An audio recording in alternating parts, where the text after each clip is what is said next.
Hello everyone, and welcome back to our channel Mzansi Daily Update, your go-to source for honest, bold, and in-depth political commentary on South Africa's ever-changing landscape.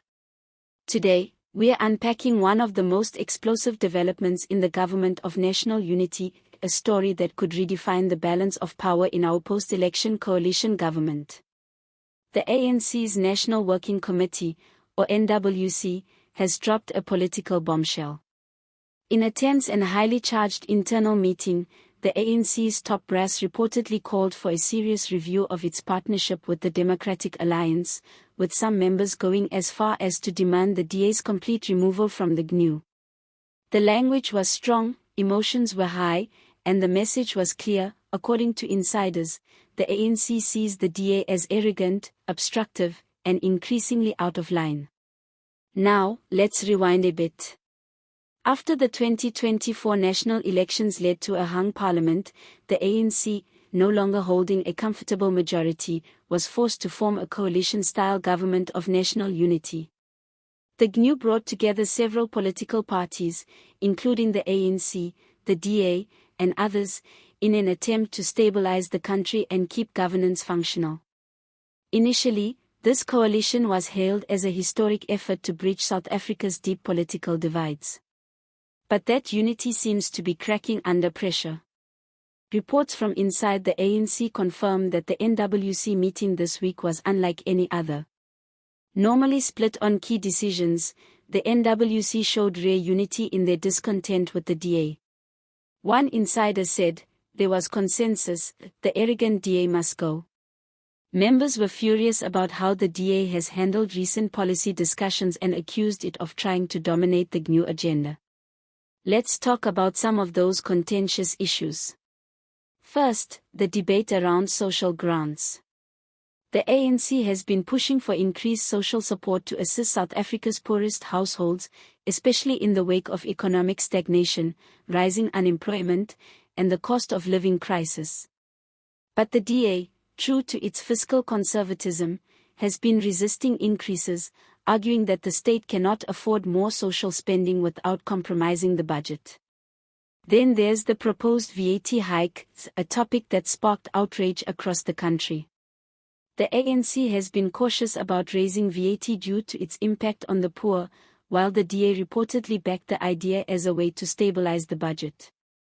This clash has further exposed ideological differences between the parties, with the ANC's base accusing the DA of being anti-poor.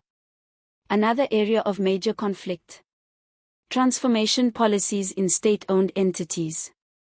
The ANC has always stood firmly behind black economic empowerment, employment equity, and transformation in key sectors. But DA ministers have allegedly pushed back against these initiatives, accusing the ANC of cadre deployment and calling for a more merit-based system, a stance many in the ANC see as a direct attack on the party's historical mission. So what's next? The ANC hasn't made any final decisions yet, but things are moving fast. Secretary-General Michael Mbalula has been tasked with preparing a detailed report that lays out the ANC's options moving forward. These options include either restructuring the GNU, possibly sidelining the DA, or dissolving the current partnership altogether in favor of more ideologically aligned allies, perhaps the EFF or smaller progressive parties. This report will be presented to the ANC's National Executive Committee, NEC, in the coming weeks, and that's where the real fireworks are expected. If the NEC endorses the NWC's position, we could see a major political realignment, including cabinet reshuffles and the withdrawal of DA ministers from key departments. That would mean new power dynamics, new alliances, and potentially new elections if the coalition collapses. On the other side, the DA isn't taking the bait.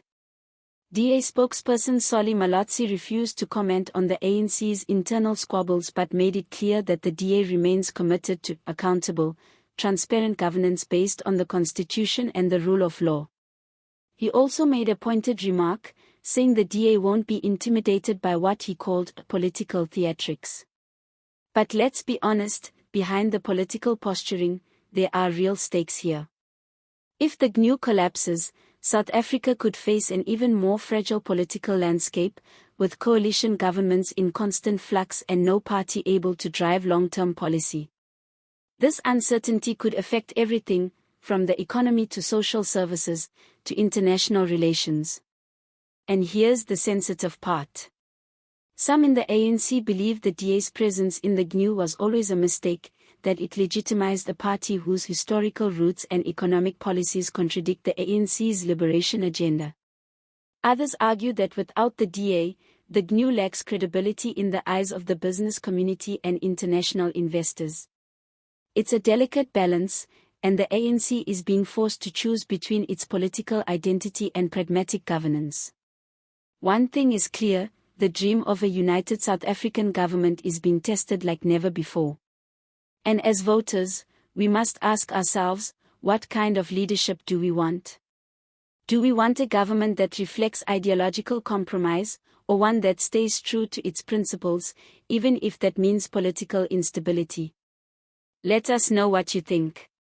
Should the ANC cut ties with the DA and restructure the GNU? Or is this just more political drama distracting us from the real issues on the ground, like unemployment, inequality, and failing infrastructure? Drop your thoughts in the comments below, and let's get the conversation going. If you found this video informative, please give it a thumbs up, subscribe to the channel, and hit the notification bell so you never miss an update on South African politics. We've got more deep dives coming soon on the ANC's coalition tensions, the future of the GNU, and what this all means for 2026 and beyond. Thanks for watching Mzansi Daily Update. See you next time.